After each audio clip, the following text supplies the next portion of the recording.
الحمدللہ رب العالمین والصلاة والسلام علی سید الانبیاء والمرسلین اما بعد فاعوذ باللہ من الشیطان الرجیم بسم اللہ الرحمن الرحیم۔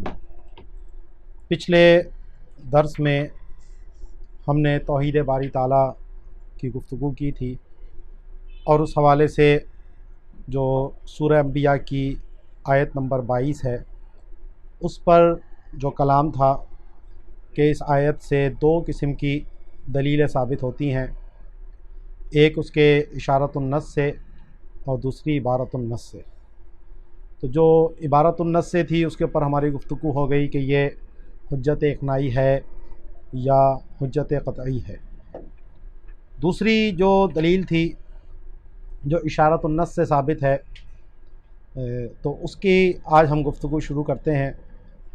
تو ماتن فرماتے ہیں فَأَمَّا بیان الاول الذی ہوا برہان التمانع المشہور بین المتکلمین فتقریرہ انہ لو امکن الہان لامکن بینہما تمانع بأن یرید احدہما حرکت زید والآخر سکوتہ اذ کل منہما فی نفسہ امر ممکن وکذا تعلق الارادۃ بکل منہما اذ لا تضاد بین الارادتین بل بین المرادین وحینئذ اما ان یحصل الامران فیجتمع الضدان او لا فیلزم عجز احدہما وہو امارۃ الحدوث والامکان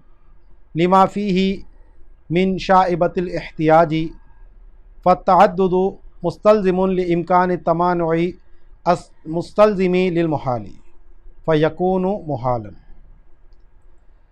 اب جو اس آیت کریمہ سے جو اشارۃ النص سے دلیل ثابت ہوتی ہے جس کو برہان تمانع کہا جاتا ہے اور جو علماء عقیدہ جن کو متکلمین کہا جاتا ہے ان کے مابین مشہور ہے، تو اس کی تقریر ماتن اس طرح فرماتے ہیں کہ اگر دو الہ ممکن مانے جائیں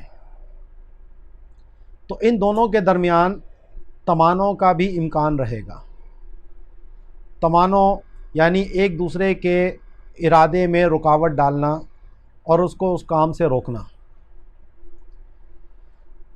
بائیں طور کے مثلا زید کی حرکت اور زید کا سکون دونوں امر ممکن ہیں، تو ایک الہ زید کی حرکت کا ارادہ کرے اور دوسرا زید کے سکون کا ارادہ کرے۔ اب ارادے کی گفتگو انشاءاللہ آگے آ رہی ہے قدرت کی بحث کے اندر کہ قدرت یا ارادے کا تعلق ممکنات سے ہوتا ہے، جو واجب ہو یا جو محال ہو، ان دو چیزوں سے نہیں ہوتا۔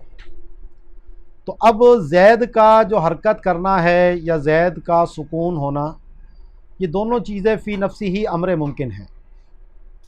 زید کا نہ حرکت کرنا واجب ہے نہ محال ہے، اسی طرح زید کا سکون نہ واجب ہے نہ محال ہے، تو یہ دونوں ہی چیزیں اپنی ذات کے اعتبار سے عقلاً ممکن ہیں، ہو سکتی ہے۔ تو اسی کی طرف اشارہ کیا کہ اس کل منہما فی نفسہ امر ممکن، کہ یہ دونوں چیزیں اپنی ذات کے اعتبار سے امر ممکن ہیں، یعنی ان دونوں سے ارادے کا تعلق بن سکتا ہے۔ اسی طرح وقضا تعلق الارادۃ بکل منہما، ان میں سے ہر ایک کے ارادے کا اس سے تعلق ہونا یہ بھی فی نفسہ ہی امر ممکن ہے، کیونکہ دونوں ارادوں میں آپس میں کوئی تضاد نہیں ہے۔ تضاد ایک ہی ارادے سے اگر دونوں چیزوں کا تعلق بنتا تو یہ محال لازم آتا۔ مثلا ایک ہی الہ زید کی حرکت اور سکون دونوں کا ارادہ کرے، یہ محال ہے، کیونکہ حرکت اور سکون دونوں ایک دوسرے کی ضد ہیں۔ حرکت ہوگی تو سکون نہیں ہوگا، سکون ہوگا تو حرکت نہیں ہوگی۔ تو ایک وقت میں دونوں چیزوں کا ارادہ کرے تو یہ تو محال ہے، لیکن ایک زید کی حرکت کا ارادہ کرے، دوسرا زید کے سکون کا ارادہ کرے، تو ایک ارادہ نہیں ہے، یہاں پر دو ارادے ہیں، اور دونوں ارادے فی نفسی امر ممکن ہے، اور دونوں جو ان کے متعلقات ہیں یعنی حرکت یا سکون وہ بھی امر ممکن ہے۔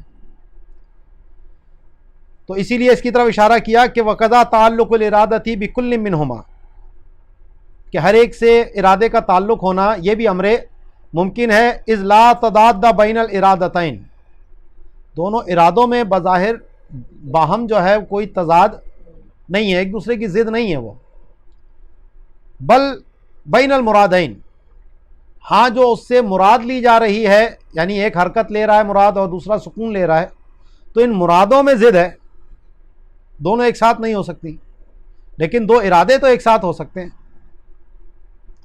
وحینئذ، تو جب یہ معاملہ ہوگا جس کو ہم فرض کر رہے ہیں، تو اما یحصل الامران، تو تین احتمال بنیں گے یہاں پر، یا تو دونوں ہی مرادیں پوری ہو جائیں گی، اس نے زید کی حرکت کا ارادہ کیا، اس نے زید کے سکون کا ارادہ کیا، اب زید ساکن بھی ہے اور حرکت میں بھی ہے، تو یہ تو اجتماع ضدین ہو گیا، اور اجتماع ضدین محال ہے، تو اس لیے یہ دونوں ارادے تو ایک ساتھ ہو نہیں سکتے۔ اولا، یا دونوں ہی ارادے نہیں ہوں گے، تو دونوں، اس نے اس کا ارادہ روک لیا، اس نے اس کا ارادہ روک لیا، تو دونوں ہی عاجز ہو گئے، دونوں ہی الہ نہ ہوئے، کیونکہ جو عاجز ہو وہ الہ نہیں ہو سکتا۔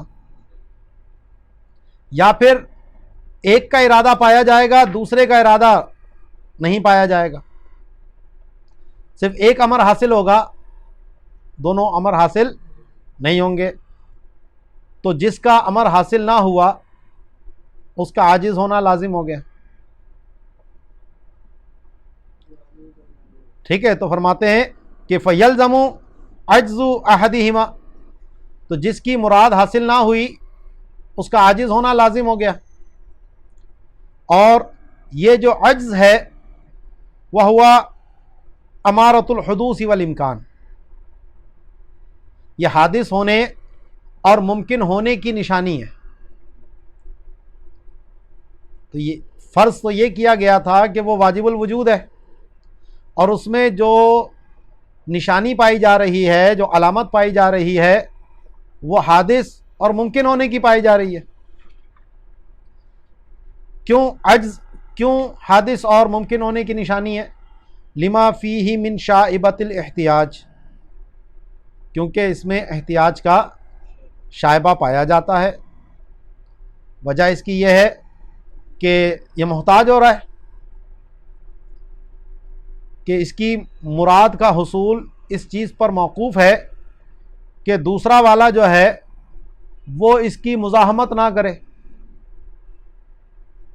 بھائی اس نے روک لیا، یہ رک گیا، تو میں مراد، وہ اپنی مراد اس وقت پوری کر سکے گا جب یہ مزاحمت نہ کرے، تو یہ اپنی مراد کو پورا کرنے میں اس کی عدم مزاحمت کا محتاج ہو گیا۔ ٹھیک ہے نا؟ اور جو احتیاج ہے یہ نقص ہے، جو کہ وجوب کے منافی ہے، تو یہ واجب الوجود نہ رہا۔ فَالتَّعَدُّدُ مُسْتَلْزِمٌ لِإِمْكَانِ التَّمَانُعِ، تو فرماتے ہیں کہ یہ تعدد، یہاں تعدد سے مراد امکان تعدد ہے، حقیقت تعدد تو ہے نہیں، اس کی صرف ہم نے امکان کیا تھا، تو ماتن کو یہاں پر لفظ امکان لے کر آنا چاہیے تھا۔ تو امکان تعدد مستلزم ہے امکان تمانع کو، کیونکہ جب یہ آپ نے فرض کیا، اس کو ممکن مانا، تو اس سے پھر تمانع بھی ممکن ہو گیا، وہ تمانع جو المستلزم للمحال، جو محال کو مستلزم ہے، فیکون محالا، تو لہٰذا یہ تعدد خود محال ہو گیا. جو محال کو مستلزم ہو وہ خود بھی محال ہوتا ہے، تو اس لیے تعدد الہ جو ہے وہ عقلاً محال ہو چکا ہے. وہذا تفصیل ما یقال ان احدہما ان لم یقدر علی مخالفت الآخر لزم عجزہ وان قدر لزم عجز الآخر. ایک انتہائی مختصر عبارت میں اسی بات کو اس انداز میں بھی بیان کیا جا سکتا ہے جو بڑی مختصر بھی ہے اور جامع بھی ہے. اور یہ جو پیچھے ہم نے تفصیل بیان کی یہ سب اسی دو جملوں کی تفسیر ہے کہ اگر دو الہ مانے جائیں، فرض کیے جائیں، تو اگر ان میں سے ایک دوسرے کی مخالفت پر قادر ہے یا نہیں.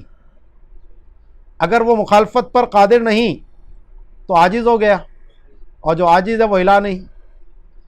اور اگر وہ اس کی مخالفت پر قادر ہے تو دوسرا والا عاجز ہو گیا تو وہ الہ نہیں. تو دونوں میں سے ایک ہی الہ ہو سکتا ہے. تو یہ مختصر ترین طور پر اسی دلیل کو ان دو جملوں میں بیان کر دیا. وَبِمَا ذُكِرَ يَنْدَفِعُ مَا يُقَال. اب اس برہان تمانوں کے اوپر کچھ اعتراضات ہوتے تھے، تو ماتن نے جو قیودات لگائی ہیں ان قیودات سے وہ سارے کے سارے اعتراض مقدر جو ہے وہ دور ہو گئے. جو وہاں پر اعتراض بن سکتے تھے ان اعتراضوں کا ماتن نے اپنی اس برہان تمانوں کی جو تقریر کی ہے اس میں جو قیودات لگائی ہیں ان سے وہ اعتراضات سارے کے سارے دور ہو گئے، مندفع ہو گئے.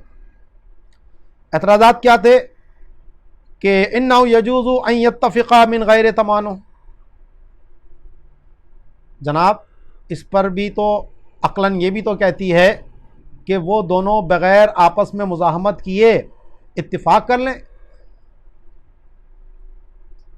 ایک وقت میں دونوں زید کی حرکت اور زید کے سکون کا ارادہ نہ کریں، اتفاق بھی تو ہو سکتا ہے.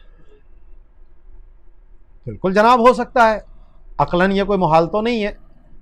تو ہم نے جو دلیل پیش کی ہے وہ وقوع تمانوں پہ نہیں دی ہے، امکان تمانوں پر دی ہے. اور آپ کے اس اتفاق کے امکان سے تمانوں کے امکان پہ کوئی فرق نہیں پڑتا. تمانوں کا محال ہونا اس سے کوئی لازم نہیں آ رہا، اور ہماری جو دلیل تھی وہ امکان تمانوں پر تھی اور اسی سے وہ دلیل تام ہو گئی ہے. تو یہاں پر اس بات تمانوں کی ہمیں کوئی حاجت ہی نہیں ہے. سمجھ آئی بات؟ تو آپ کی یہ بات اس وقت درست ہوتی جب ہم نے اس بات وقوع تمانوں کی بات کی ہوتی. ہم نے تو امکان کی بات کی ہے. تو اگر یہ امکان ہے اتفاق کا تو تمانوں کا بھی تو امکان ہے. تو ہماری دلیل تو امکان پہ چلی تھی، اس لیے آپ کے اس اعتراض کی کوئی وقت نہیں ہے. دوسرا کہ وَإِنَّ الْمُمَانَعَةَ غَيْرُ مُمْكِنَةٍ، کہ ممانعت کو جو ہے وہ محال قرار دیا جائے. کیوں؟ لِاسْتِلْزَامِهَا الْمُحَال، کیونکہ وہ محال کو مستلزم ہے، اور جو محال کو مستلزم ہوتی ہے وہ خود محال ہوتی ہے. اور آگے آ رہا ہے کہ قدرت اور ارادے کا تعلق محال سے نہیں ہوتا بلکہ ممکن سے ہوتا ہے. تو اگر محال پر قدرت نہ ہو یا محال سے ارادے کا تعلق نہ ہو تو اس سے الہ کے ہونے پر کوئی فرق نہیں پڑتا. تو اس ممانع کو جو ہے وہ غیر ممکن قرار دیا جائے. تو اس کا جواب بھی ہم پیچھے دے چکے ہیں کہ جناب دونوں جو ارادے تھے وہ فی نفسی ہی امر ممکن تھے. آگے جو گفتگو آئے گی وہ تو محال سے ارادے کا تعلق بننے کی بات ہوگی. یہاں زید کی حرکت یا زید کا سکون، ان میں تو فی نفسی ہی کوئی محال چیز نہیں ہے، عقلاً دونوں ممکن ہے. تو یہاں پر دونوں ارادوں کے درمیان کوئی تضاد نہیں ہے، ٹھیک ہے نا؟ تو اس لیے یہ کس وجہ سے محال ہوں گے؟ فی نفسی تو ممکن ہی ہے، محال للغیر ہو رہے ہیں تو اس سے تو کوئی فرق نہیں پڑتا۔ اور تیسرا یہ کہا وَأَن يَمْتَنِعَ اجتماع الْإِرَادَتَيْنِ مَعًا، کہ چنے جناب الگ الگ ارادے تو دونوں ممکن ہیں، لیکن دونوں ارادے ایک ساتھ ہو جانا، ان کا اجتماع جو ہے وہ ممنوع ہو۔ تو اس کا بھی جواب ہم نے دے دیا کہ یہاں پر لا تضاد بین الارادتین، دو ارادوں کو ایک ساتھ ہونا منع تب ہوتا جب ان دونوں ارادوں میں ضد ہوتی، ایک دوسرے کی وہ ضد ہوتے۔ یہ تو ایک وقت میں ہونے کی وجہ سے مسئلہ آیا نا، ورنہ فی نفسی ہی ایک الہ کا زید کی حرکت کا ارادہ کرنا، دوسرے الہ کا زید کے سکون کا ارادہ کرنا، تو ان دونوں ارادوں کے درمیان آپس میں کوئی تضاد نہیں ہے۔ تو جب دونوں میں کوئی تضاد نہیں ہے تو پھر کیا چیز ان دونوں کو جمع ہونے سے محال کرے گی؟ محال کے لیے کوئی دلیل تو چاہیے۔ تو جب دونوں فی نفسی ممکن ہیں تو پھر اس لیے ان دونوں کا اجتماع محال نہیں ہوگا، برخلاف کہ اگر ایک ہی ارادہ زید کی حرکت اور سکون کا ہوتا، کہ ایک ہی الہ ایک ہی وقت میں زید کی حرکت اور سکون کا ارادہ کرے، تو یہاں پر جو ہے یہ دونوں ارادے کیونکہ دو متضاد کے ساتھ ایک ہی وقت میں ہو رہے ہیں، ایک ہی ارادہ، تو یہ محال ہوتا۔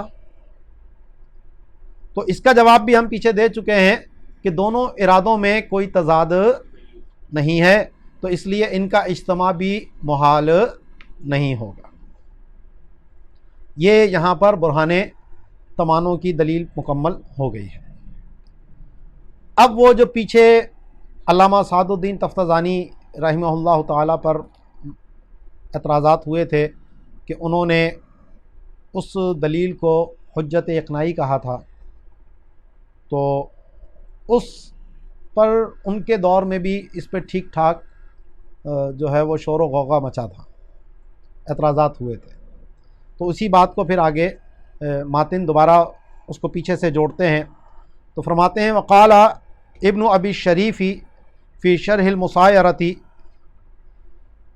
تو علامہ ابن حمام نے عقائد کے اوپر ایک کتاب لکھی ہے جس کا نام مسایرہ ہے، بڑی زبردست کتاب ہے، اور اس کتاب کے اندر بھی بہت ساری ابحاث جو ہیں وہ اس مسایرہ اور اس کی شروحات سے لی گئی ہیں۔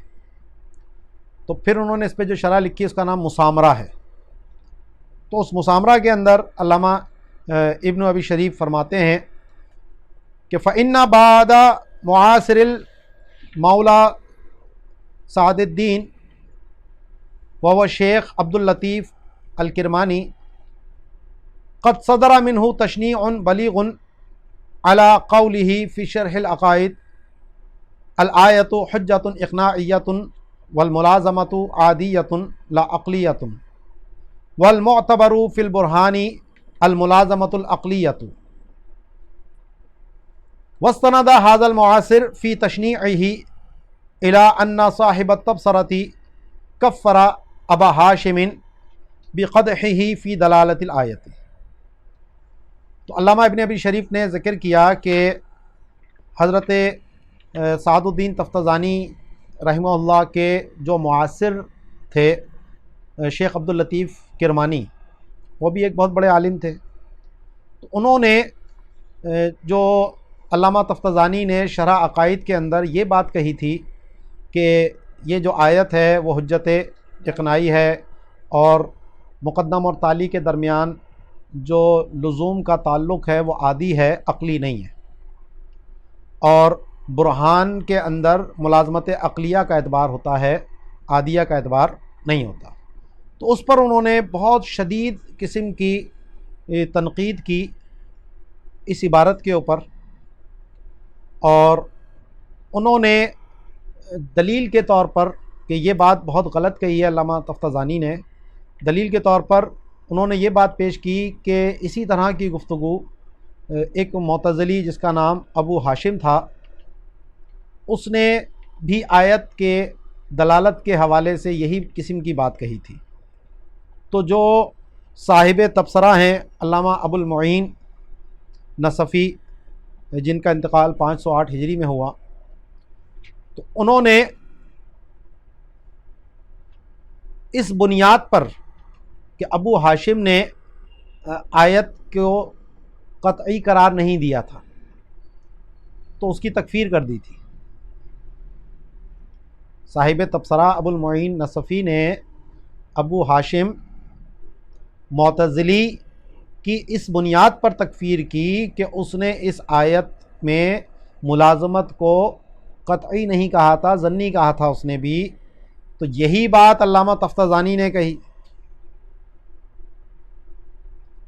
تو اس کی بنیاد پر علامہ کرمانی نے جو ہے علامہ تفتزانی کے اوپر بھی کفر کا حکم دیا۔ یہی جرم جب معتزلی نے کیا تو اس پہ جو حکم لگا تو وہی حکم انہوں نے بھی، جو جرم انہوں نے کیا تو یہ حکم ان پہ بھی لگے گا۔ ٹھیک ہے نا؟ پیچھے ہم اس پہ گفتگو کر چکے ہیں کہ تکفیر بہرحال یہاں پر نہیں ہوگی، کیونکہ انہوں نے آیت کا انکار نہیں کیا اور ملازمت کی بات ہو رہی ہے، اور اس ملازمت کی وجہ سے ان کے اوپر یہ نص کا انکار کا حکم نہیں لگ رہا، اور انہوں نے صرف علم قطعی مطلقاً انکار کیا اس کا، تو یہ تکفیر کو واجب نہیں کرتا۔ جیسا کہ اگر کوئی علوم عادیہ کے اندر قطعیت کا انکار کر دے تو اس سے اس کے اوپر کوئی حکم کفر نہیں لگتا، تو ایسے یہاں پر بھی معاملہ ہے۔ اب علامہ تفتزانی کے شاگرد تھے جن کا نام علامہ محقق علاء الدین بخاری تھا، تو انہوں نے پھر ان کا جواب دیا تھا، اور اس میں انہوں نے عقلی دلائل بڑے زبردست پیش کرنے کی کوشش کی اور علامہ تفتزانی کی عبارت کا دفاع کیا۔ تو اس عبارت کو بھی علامہ ابن ابی شریف نے اپنی کتاب کے اندر پوری تفصیل سے نقل کیا ہے مسامرہ کے اندر، تو اس کا خلاصہ اور اس سے چند باتیں جو ہے وہ یہاں پر ماتن ذکر کرتے ہیں کہ وہ ذکر آنی شارح المسایرتی عبارت جواب المحقق علاء الدین، کہ مسائرہ کے شارح نے محقق علاء الدین نے جو جواب دیا تھا تو ان کی عبارت کو بھی اپنی اس کتاب میں ذکر کیا۔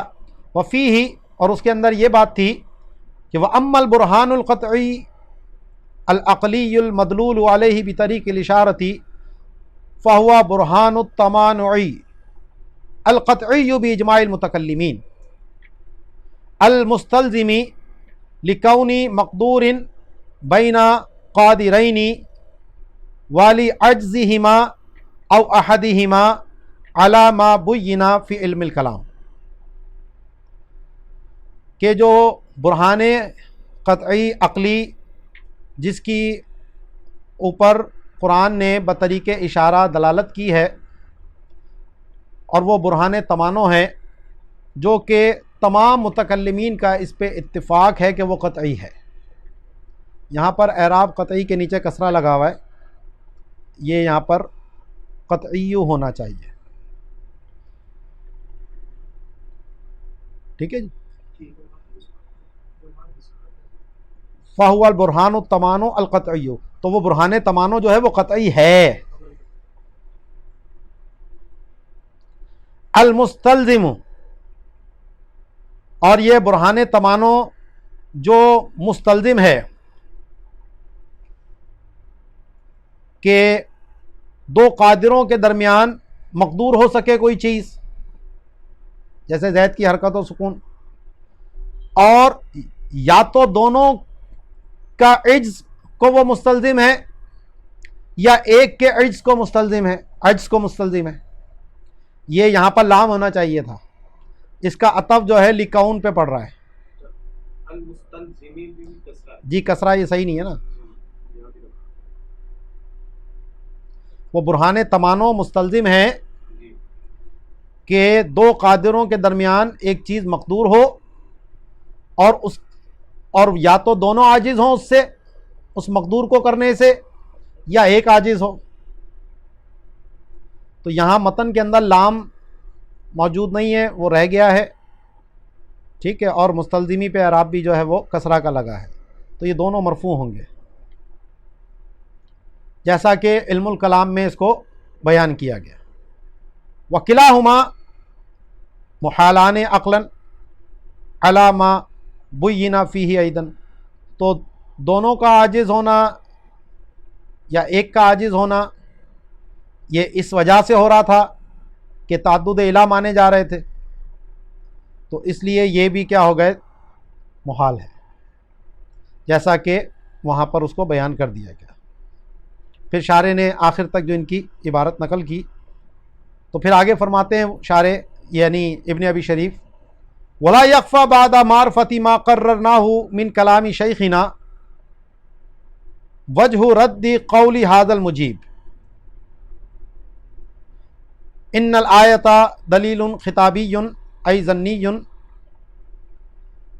تو مخفی نہیں رہے گا اس بات کے جاننے کے بعد جو ہم نے اپنے شیخ یعنی علامہ ابن حمام کے کلام کی تقریر بیان کی ہے اس جواب دینے والے کے قول کے رد کی وجہ کو. تو علامہ علاء الدین نے جو بات کہی ہے اس کا رد جو ہے وہ ہماری اس تقریر کو جب آپ سمجھ لیں گے تو پھر وہ آپ پر مخفی نہیں رہے گا.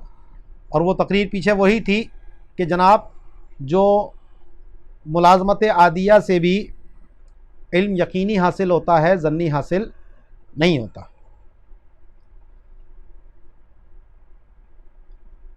ان الآیت، تو یہ جو مجیب نے جواب دیا تھا، مجیب کا قول یہ ہے کہ آیت جو ہے وہ دلیل خطابی ہے یعنی ظنی ہے.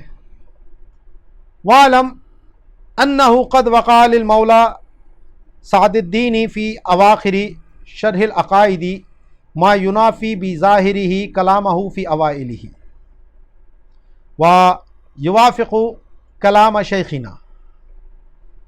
تو خود علامہ سعد الدین تفتازانی سے شرح عقائد کے اندر اس کی جو انہوں نے معجزے کی بحث میں وہ کلام کیا جو ان کے اس ابتدائی کلام کے منافی ہے.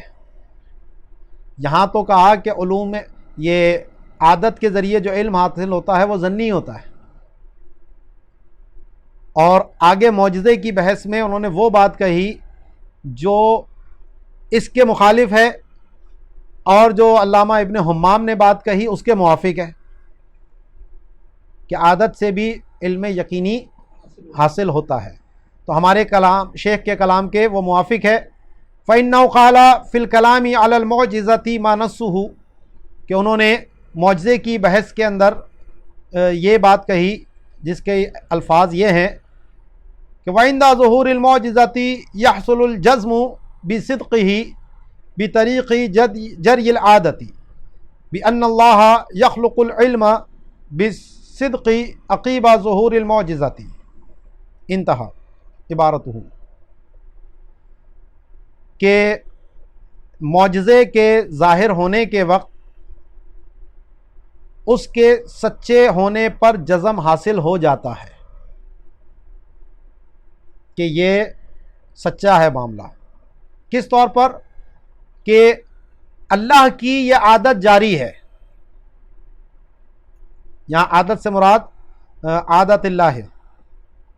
پیچھے بھی بات ہوئی تھی، میں نے کہا تھا عادت بشر عادت الہ دونوں مراد ہو سکتی ہیں.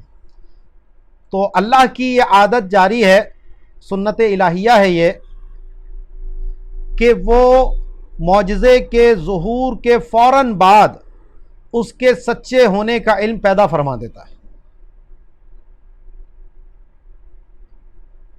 تو دیکھ لیجئے علم کی بات کر رہے ہیں اور وہی عادت کے ذریعے ہو رہا ہے معاملہ. تو پتہ چلا کہ عادت سے بھی جو علم آتا ہے وہ بھی یقینی ہوتا ہے. یہاں تک بات پوری ہوئی. آگے بطور تائید کے شرح موقف سے بات لے کر آتے ہیں. وفی شرح الموافقی فی توحیدہ تعالی، کہ شرح موقف میں اللہ تعالیٰ کی توحید کی بحث کرتے ہوئے کہا فَيَكُونُ هَذَا عَاجِزًا، یہ برہان تمانوں کے اندر کہ یا تو وہ اپنی مراد پوری نہیں کر پائے گا جو ایک تو وہ عاجز ہو گیا، فلا یکون الہن، تو لہٰذا وہ الہ نہیں ہوگا، وہذا خلف، اور یہ مفروضے کے خلاف ہے، جو فرض کیا گیا تھا وہ تو اس کا الہ ہونا فرض کیا گیا تھا۔ وفیہ، اور اسی میں یہ بات بھی ہے، فہو عاجز عن بعض الممکنات، کہ یہ بعض ممکن سے عاجز ہو جائے گا، حالانکہ الہ وہ ہے جس کو تمام ممکنات پر قدرت حاصل ہو، تو فلا یصلح الہن، تو لہٰذا یہ الہ ہونے کی صلاحیت نہیں رکھتا، ولا یوجد الہان، لہٰذا دو الہ نہیں ہو سکتے۔ آگے ماتن نے ایک تنبیہ کی، ہدایت کی، تو اس پہ ہیڈنگ لگائی کہ التزام الملت النجدیت الہندیت دیوبندیت بامکان عجزہ تعالی ہدم لاساس التوحید، کہ ملت نجدیہ ہندیہ دیوبندیہ نے جو اللہ کے عاجز ہونے کے امکان کا التزام کیا ہے، تو اس سے توحید کی بنیاد منہدم ہو جاتی ہے، کیونکہ توحید کی بنیاد اس بات پہ تھی کہ جو دوسرا الہ ہے وہ تو عاجز ہو رہا ہے، تو جو عاجز ہوگا وہ الہ نہیں ہو سکتا۔ تو فرماتے ہیں قد ظہر مما ذکرنا ان المتکلمین قاطبۃ استدلوا علی توحیدہ تعالی باستحالۃ العجز علیہ تعالی، کہ ہم نے جو پیچھے ذکر کیا اس سے بات ظاہر ہو گئی کہ تمام متکلمین نے اللہ کی توحید پر استدلال کیا ہے اللہ پر عجز کے محال ہونے سے، کہ جس پر عجز آ جائے وہ الہ نہیں ہو سکتا، تو جو الہ ہے اس پر عجز نہیں آ سکتا، وہ کسی چیز سے عاجز نہیں ہو سکتا ممکن سے۔ وَلُزُومِهِ عَلَى تَقْدِيرِ التَّعَدُّدِ، اور اگر ایک سے زیادہ الہ فرض کیے جائیں تو اس سے لزوم عجز آ رہا ہے، لزوم ہی کی ضمیر جو ہے وہ عجز کی طرف جا رہی ہے، تو لزوم عجز ہو رہا ہے تعدد کے مقدر ماننے سے۔ تو فما التزمہ النجدیۃ من امکان اتصاف الباری بالعجز سبحانہ اما یقول الجاہلون ہدم لاساس التوحید واستخفاف بحضرت القادر المقتدر الحمید فسیجیء مفصلا، تو جو نجدیہ نے التزام کیا کہ باری تعالیٰ کو متصف کیا جا سکتا ہے عجز کے ساتھ، اللہ پاک ہے جو جاہل کہتے ہیں، تو یہ تو توحید کی بنیاد کو منہدم کرنا ہے، اور جو قادر مقتدر حمید سراہا گیا ہے اس کی جناب میں اس استخفاف کرنا ہے، اور آگے اس کی تفصیل جو ہے وہ قادر کی بحث میں آئے گی۔ ٹھیک ہے جی، یہاں یعنی وہابیہ نے یہ عقیدہ رکھا ہے کہ اللہ تعالیٰ کے ساتھ کوئی عجز کا تعلق بن سکتا ہے، اس پہ امکان ہو سکتا ہے، تو یہ ابھی جب ہم قادر کی بحث کریں گے تو وہاں اس کی تفصیل ان کے حوالے سے آئے گی۔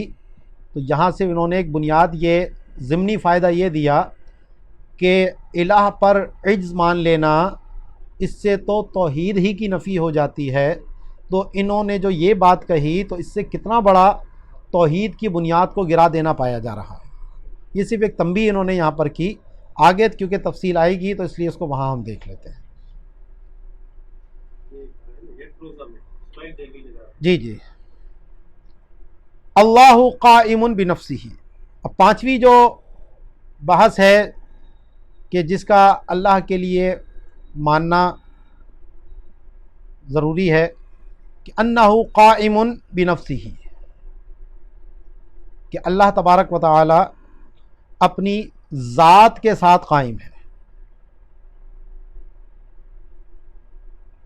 بعض متکلمین نے یہیں پر جو صفات سلبیہ کی گفتگو کرتے ہیں تو اس میں جوہر کی نفی کرتے ہیں، جسم کی نفی کرتے ہیں، عرض کی نفی کرتے ہیں، تو یہاں ماتن نے صرف اس ایک جملے سے ان سب کی نفی کر ڈالی،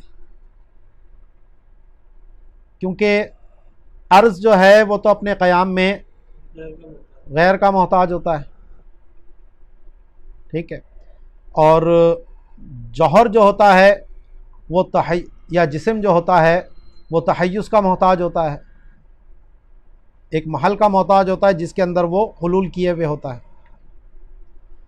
تو اللہ تبارک و تعالی یا الہ کی جو ذات ہے وہ قائم بنفسی ہی ہوتی ہے، ای مستغنن عما سواہ، اپنے ما سوا ہر چیز سے وہ مستغنی ہے، غیر مفتقر الی محل یقومہ، اور کسی ایسے محل کا وہ محتاج نہیں کہ جس سے اس کو قیام ملے، جس طرح عرض میں ہے اور جس طرح جوہر یا جسم میں ہے، اور جب وہ جوہر یا جسم نہیں تو نہ کسی مکان میں ہے نہ کسی زمان میں ہے، تو ان تمام چیزوں کی جو عروض کے قبیل سے ہیں ان کی بھی نفی ہو گئی، اور جو جسم اور جسمانیات کے لوازمات ہیں ان تمام کی نفی ہو گئی۔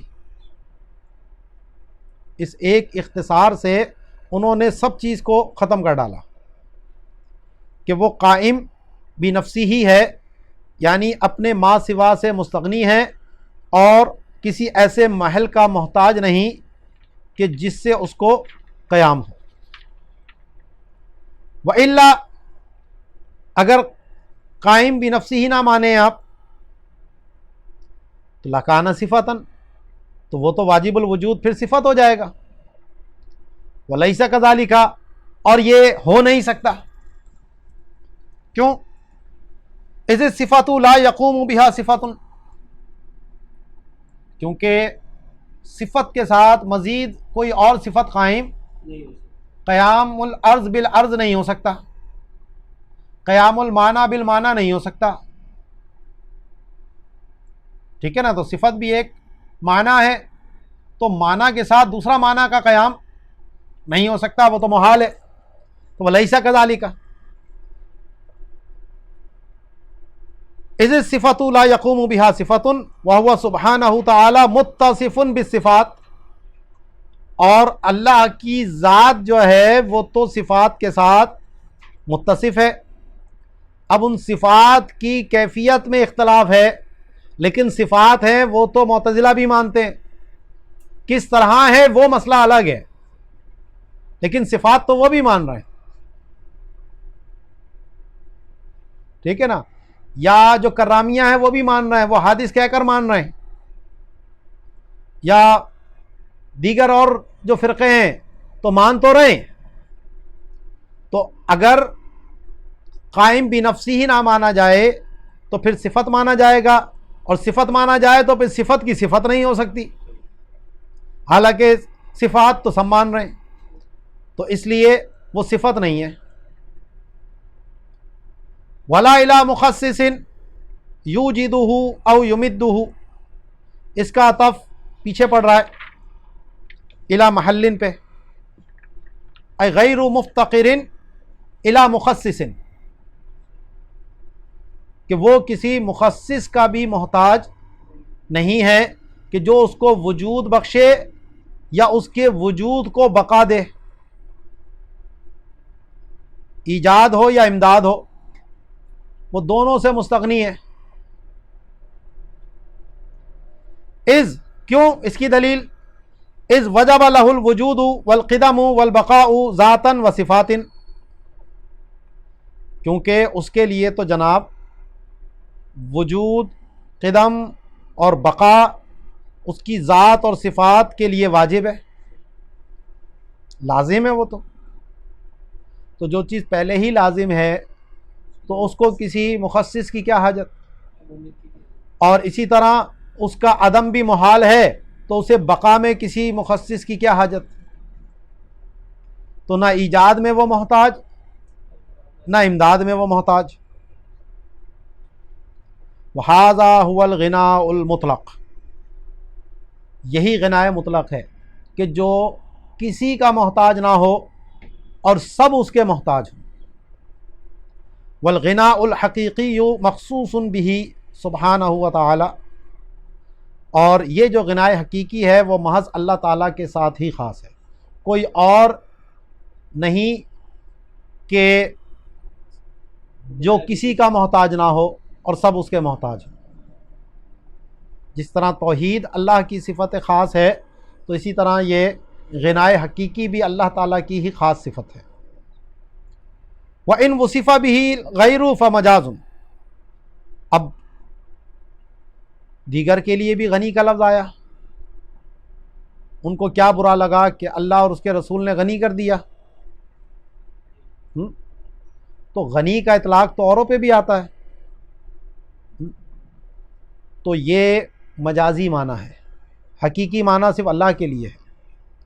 تو غیر اللہ کے لیے اگر غنی کا لفظ آتا ہے تو وہ اس معنی میں نہیں ہے جو اللہ کے لیے ہے، وہ دوسرے معنی میں ہے۔ وقد قال اللہ تعالی واللہ هو الغنی الحمید، اور اللہ ہی غنی ہے، ہر چیز سے مستغنی ہے، اور حمید یعنی سراہا گیا ہے۔ سورہ فاطر آیت نمبر 15۔ آگے سورہ آل عمران آیت 97۔ فإن اللہ غنی عن العالمین، اللہ سب جہانوں سے مستغنی ہے، بے پرواہ ہے، اسے کسی کی کوئی حاجت نہیں۔ اور اسی طرح سورہ اخلاص کی جو دوسری آیت ہے کہ وقال تعالی اللہ الصمد، اللہ بے نیاز ہے۔ صمد کا معنی بھی یہی ہے کہ وہ بے نیاز ہے، وہ کسی کا حاجت مند نہیں ہے، سب اس کے حاجت مند ہیں۔ اللہ مخالف للحوادث غیر مماثل لشیء منها فی الذات والصفات والافعال۔ چھٹی جو گفتگو ہے اس حوالے سے کہ اللہ تبارک و تعالی تمام محدثات کا مخالف ہے، یعنی ان سے جدا ہے، کیونکہ اللہ واجب ہے، اور جتنے بھی اللہ کے ما سوا چیزیں ہیں جو عالم ہے وہ سب حادث ہے۔ تو حادث اور واجب میں کوئی مماثلت نہیں ہوتی، نہ اس کی ذات میں، نہ اس کی صفات میں، نہ اس کے افعال میں۔ تو حادث میں سے کوئی شے بھی اللہ کی نہ ذات کے مماثل ہے، نہ اس کی صفات کے مماثل ہے، نہ اس کے افعال کے مماثل ہے۔ تو وَمِنْهُ أَنَّهُ مُخَالِفٌ لِلْحَوَادِثِ غَيْرُ مُمَاثِلٍ لِشَيْءٍ مِّنْهَا فِي الذَّاتِ وَالصِّفَاتِ وَالْأَفْعَالِ۔ ٹھیک ہے جی، تو قال اللہ تعالیٰ، اب اس کی دلیل پیش کی تو سورہ شورى کی آیت نمبر 11 میں اللہ ارشاد فرماتا ہے لَيْسَ كَمِثْلِهِ شَيْءٌ۔ اب اس آیت کے 4 معنی یہاں پر بیان کیے گئے۔ لیسا کمثلہ شیء، ظاہری ترجمہ تو اس کا یہ ہے کہ اس کی مثل کی طرح کوئی نہیں، اس کے مثل کی طرح، کاف تشبیہ کے لیے، مثل بھی تشبیہ کے لیے آتا ہے، اور ہو جو ہے ضمیر اللہ کی طرف جا رہی ہے۔ اللہ کی مثل کی طرح کوئی نہیں، تو اس سے تو بظاہر اللہ کا مثل ثابت ہو رہا ہے، اور مقصود اللہ کے مثل کی نفی ہے۔ تو اسی لیے اب اس آیت میں تعویل کرنی پڑی، کیونکہ اس کا جو ظاہری معنی لگ رہا ہے وہ تو مراد نہیں ہے،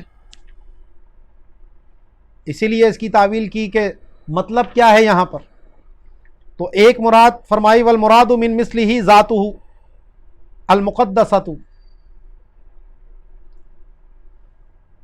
تو اب ترجمہ یوں بنے گا، عبارت یوں بن جائے گی لیسا کا ذاتی ہی شیء، مثل سے مراد خود اس کی ذات ہے، تو اب ترجمہ ہوگا لیسا کا ذاتی ہی شیء۔ اب مطلب بالکل ٹھیک ہے کہ اس کی ذات کی طرح کوئی نہیں، اور اس کی تعویل لینے کی دلیل جو ہے وہ یہ پیش کی کہ علی حد، جیسا کہ محاورے کے طور پر یہ کہا جاتا ہے کہ مثل کا لا یفعل کذا ای انت، کہ تم جیسا یہ کام نہیں کرتا، یعنی تمہیں یہ کام نہیں کرنا چاہیے۔ وہاں مثل ثابت کرنا مقصود نہیں ہوتا، بلکہ خود اس کو یہ کہا جاتا ہے کہ تمہیں یہ کام تمہارے شایان شان نہیں ہے، تو مثل کا کہہ کر انتا مراد لیتے ہیں۔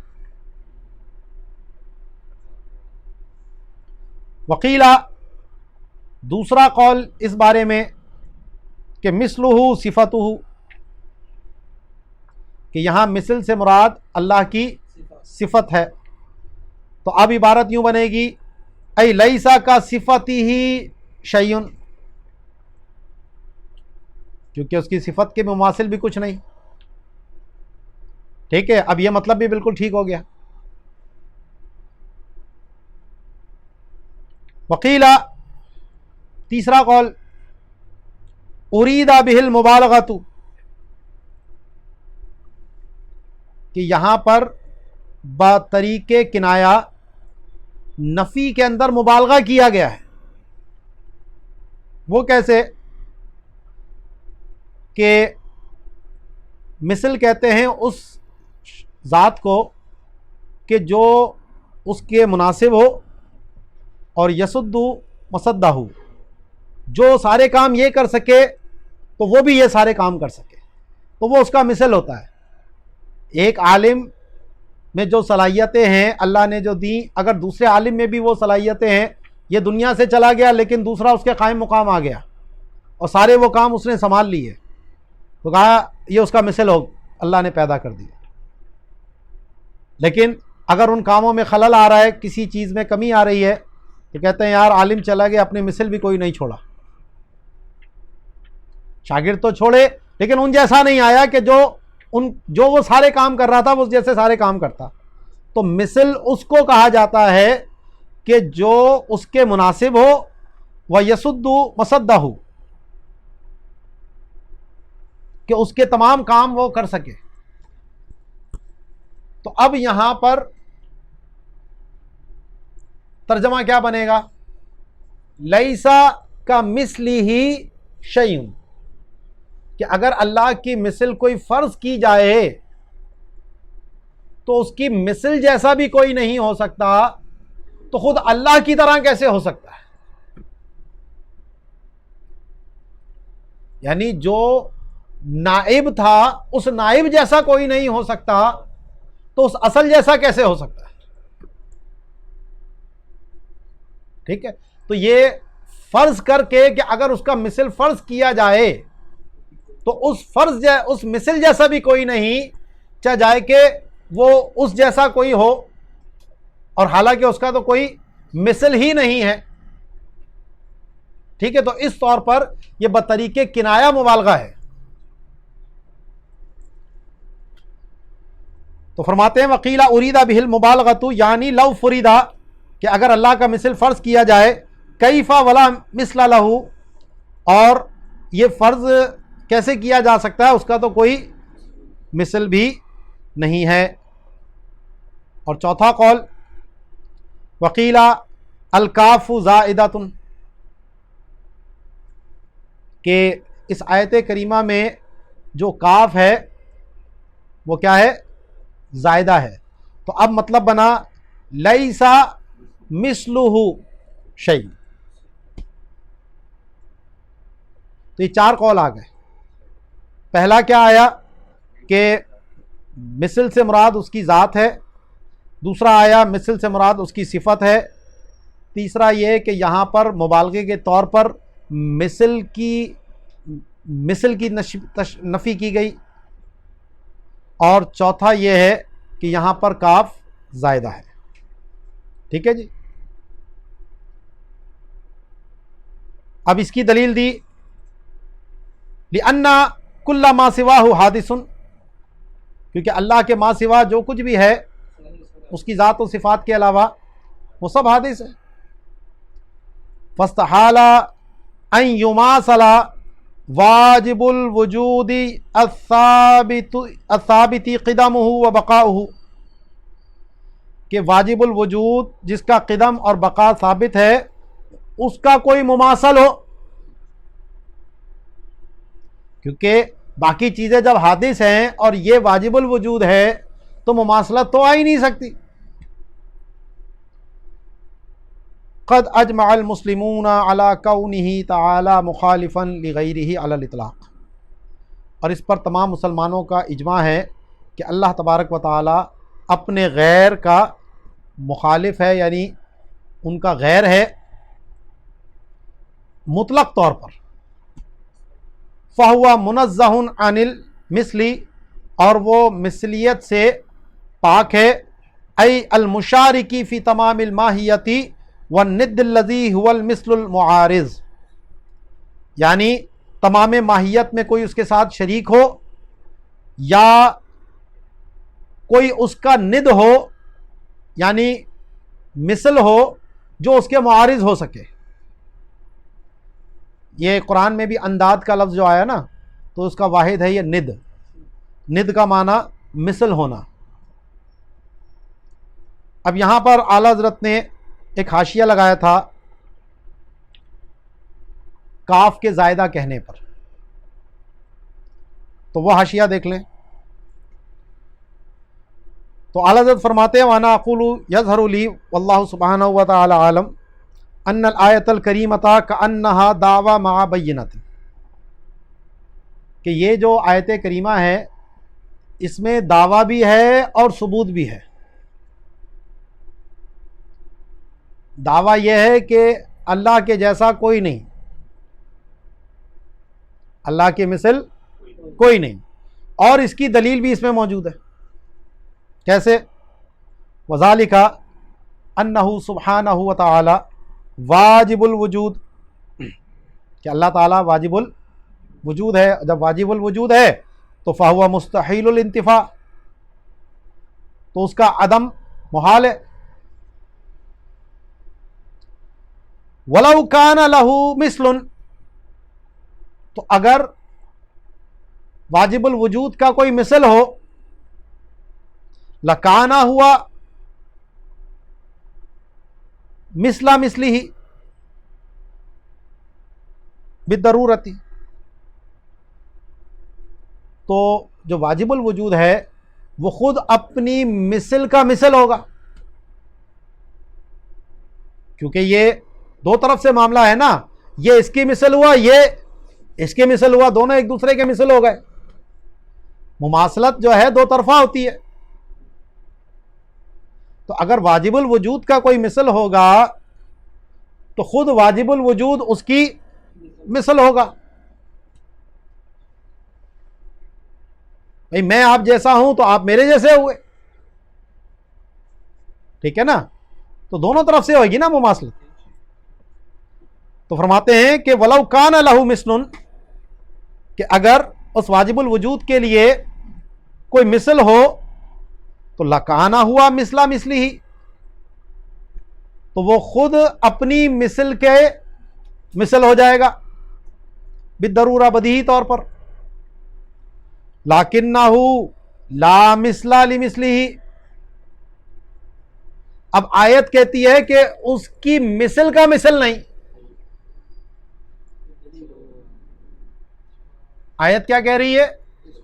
اس کی مثل کا مثل نہیں، تو اس سے تو واجب الوجود کی نفی ہو رہی ہے، کیونکہ اس کی مثل کا مثل خود واجب الوجود ہے۔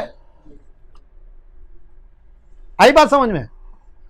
تو فرماتے ہیں کہ لیکنہ لا مثل لمثلہ، آیت کہہ رہی ہے کہ اس کی مثل کا مثل نہیں ہے، فوجب الا یکون لہ مثل، تو لازم ہو گیا کہ اللہ کے لیے بھی کوئی مثل نہ ہو، کیونکہ اگر مثل ہوا تو وَإِلَّا لَزِمَ انتفاع الواجب، تو اس سے تو واجب کا عدم لازم آیا، وَهُوَ مُحَالٌ۔ سمجھ آئی؟ حضرت نے بڑی زبردست بات کہی ہے کہ اس کی مثل کا مثل تو خود واجب ہی ہوگا نا، اور آیت اس کی نفی کر رہی ہے، تو اس سے تو انتفاع واجب لازم آ رہا ہے، تو وہ مثل ہی ہونا یہ محال ہو گیا۔ و بعبارۃ اخری، اسی بات کو دوسرے الفاظوں میں اس طرح ذکر کریں کہ فی صفات الالہی ما لا يقبل العقل اشتراکہ بین اثنین، کہ الہ کی صفات میں سے ایسی صفات ہیں کہ عقل جس میں اشتراک کو قبول نہیں کرتی کہ وہ دو بندوں میں، دو کے اندر یہ صفت ہو. فلو کان لہ سبحانہ مثل لاتصف بہن، تو اگر واجب الوجود کے لیے کوئی مثل ہو تو وہ بھی انہی صفات کے ساتھ متصف ہوگا. فتعالی عن المثلیت، تو وہ جو مثل ہے وہ خود مثلیت سے تعالی ہوگا، وہ مثل خود مثلیت سے پاک ہوگا. ٹھیک ہے نا. وتعالی المثلی عن المثلیت باطل صریحا، اور مثل کا مثلیت سے بلند ہونا، پاک ہونا، یہ تو صریحاً باطل ہے، کیونکہ واجب الوجود تو مانا نا اس کا مثل. فلزم اللہ یکون لہ تعالی مثل اصلا، تو لازم آیا کہ اللہ تعالیٰ کا اصلاً کوئی مثل ہی نہیں. فعلی ھذا لا زیادۃ ولا تاویلا، تو اگر یہ مطلب آپ لے لیتے ہیں تو اب جو پیچھے آپ نے تعویلیں کی ہیں، نہ کسی تعویل کی حاجت اور نہ یہ کہنے کی ضرورت کہ کاف زائدہ ہے. بڑی گہری بات کہی ہے اعلیٰ حضرت نے. تو پیچھے چاروں قول جو بیان ہوئے وہ سب تعویل کر کے ہو رہے تھے یا زائدہ کر کے ہو رہے تھے. تو یہ دعویٰ اور دلیل والی اگر آپ بات لے لیتے ہیں تو اس طرح یہ آیت جو ہے وہ دعویٰ دلیل کے ساتھ ہے، تو نہ کسی تعویل کی حاجت ہے اور نہ کسی حرف کو زائد کہنے کی ضرورت ہے. یہ ہے اعلیٰ حضرت کا علم. ٹھیک ہے جی.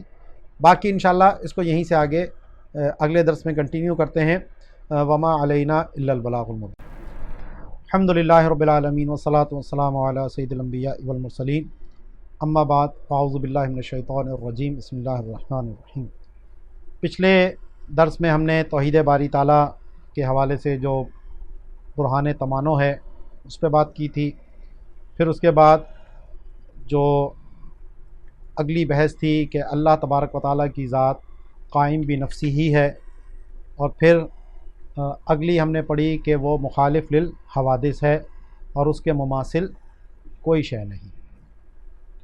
تو اب تک ہماری یہ 6 باتوں پہ گفتگو ہو چکی ہے کہ وہ قدیم ہے، اس کے اوپر بات ہوئی تھی. اس کا وجود واجب الوجود ہے، یہ بات ہوئی تھی. تو فرماتے ہیں کہ وَهَذِهِ الْخَمْسُ تُسَمَّى بِالصِّفَاتِ السَّلَبِيَّةِ وَالَّتِي قَبْلَهَا عَانِي الْوُجُودَ نَفْسِيَّةٌ، أي لا يجوز الحكم على النفس أي الذات بشيء من الصفات إلا بعد أن يوصف بها، فهي أسبق إلى النفس من كل صفة. فرماتے ہیں کہ یہ جو ابھی پیچھے سے آخری 5 ہم نے پڑھی ہیں، یہ پانچوں کی پانچوں کا نام صفات سلبیہ ہے. صفات سلبیہ پیچھے آپ کو میں بتا چکا ہوں کہ یہ کوئی ایسا نہیں ہے کہ کوئی معنی اللہ کی ذات کے ساتھ قائم ہو، کیونکہ یہاں پر ان کی نفی کی جاتی ہے کہ اللہ کی ذات میں یہ 5 چیزیں موجود نہیں ہیں. اللہ کا ان 5 چیزوں سے ہونا پاک یہ واجب ہے، اور ان 5 میں سے کسی کا ہونا اللہ کے حق میں محال ہے. اور جو سب سے پہلی تھی یعنی وجود کی جو ہم نے بحث کی تھی، تو وہ صفات نفسیہ میں سے ہے. یعنی اس کو صفات نفسیہ اس لیے کہتے ہیں کہ وہ خود ذات ہی ہے. اور فرماتے ہیں کہ ذات پر یعنی نفس پر یعنی ذات پر صفات میں سے کسی بھی صفت کا حکم لگانا تبھی درست ہوگا کہ جب اس کو وجود کے ساتھ موصوف کیا جائے. وجود ہوگا تو پھر وہ حی ہوگا، اس میں ارادہ ہوگا، قدرت ہوگی، یہ ساری بھی جو صفات ذاتیہ کی آگے ہم بحث پڑھیں گے، یہ اسی صورت میں درست ہو سکتی ہیں، ان کا حکم لگانا تبھی درست ہو سکتا ہے کہ جب پہلے وجود کا ثبوت ہوگا۔ تو اس لیے فرماتے ہیں کہ فَهِيَ أَسْبَقُ إِلَى النَّفْسِ مِنْ كُلِّ صِفَةٍ، تو ہر صفت سے پہلے وجود کی صفت کا ہونا یہ ضروری ہے۔ وقال الاشعری، اب یہ وجود جو ہے یہ صفت ہے یا یہ خود عین ذات ہی ہے؟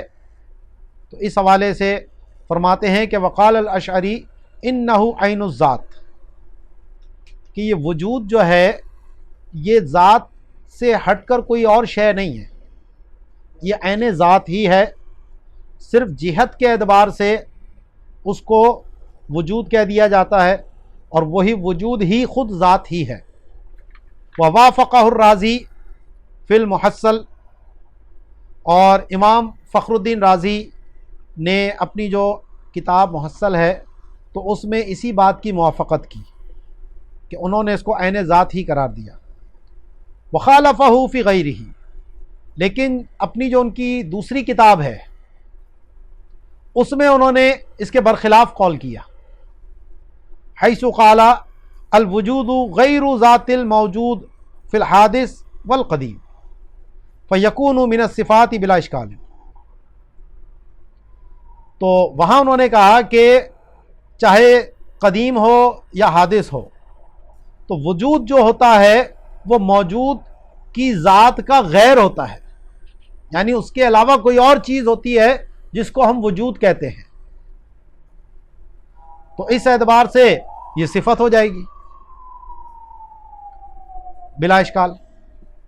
ٹھیک ہے جی، آگے ساتویں جو بحث ہے، جو اللہ تبارک و تعالیٰ کے لیے جس کا عقیدہ رکھنا ہمارے لیے ضروری ہے، کہ انہ حی۔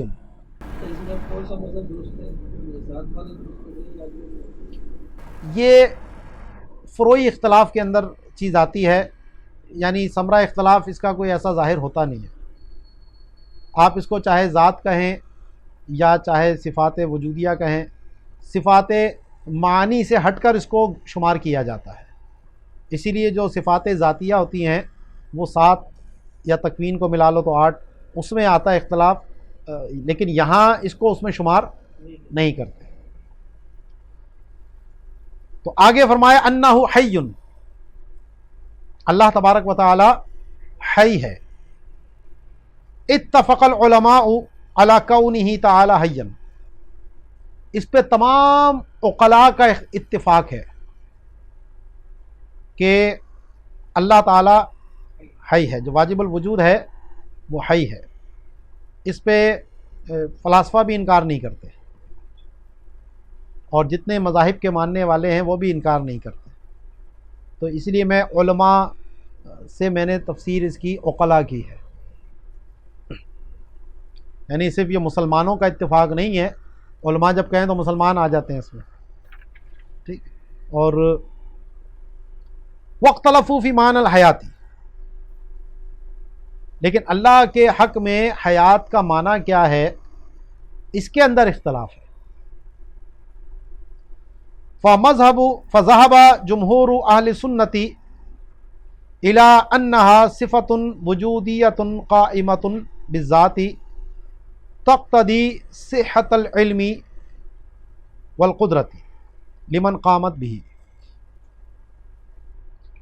تو جمہور اہل سنت کا موقف اس بارے میں یہ ہے کہ یہ جو حیات ہے یہ اللہ کی ایک صفت ہے جو وجود رکھتی ہے اور اللہ کی ذات کے ساتھ قائم ہے، یعنی صفات ذاتیہ میں سے ہے،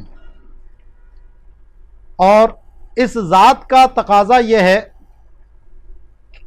یعنی حیات کا، کہ جس میں یہ حیات ہو، جس کے ساتھ یہ قائم ہو، تو اس سے علم اور قدرت درست ہو سکے، کیونکہ اگر حیات ہی نہ ہو تو پھر اس کو نہ علم ہو سکتا ہے نہ اس کو قدرت ہو سکتی ہے۔ تو علم اور قدرت تبھی درست ہو سکتی ہیں کہ یہ علم اور قدرت جس کے ساتھ متصف ہوں اس میں حیات بھی موجود ہو، تو یہ حیات جو ہے وہ مقتضی ہے صحت علم اور صحت قدرت کے لیے، ٹھیک ہے۔ وقالت الحکماء وبعض المعتزلۃ، اور جو فلاسفہ ہیں اور معتزلہ میں سے ابو الحسین بصری، جس کی تاریخ وفات 436 ہجری ہے، تو یہ جو معتزلہ کا ایک بڑا عالم گزرا ہے، اس نے یہ بات کہی کہ ہیا عدم امتناع العلم والقدرتی،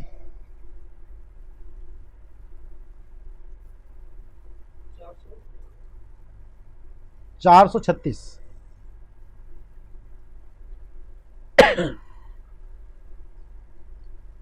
تو وہ کہتے ہیں کہ حیات کا معنی علم اور قدرت کے امتناع کا نہ ہونا، یعنی ذات سے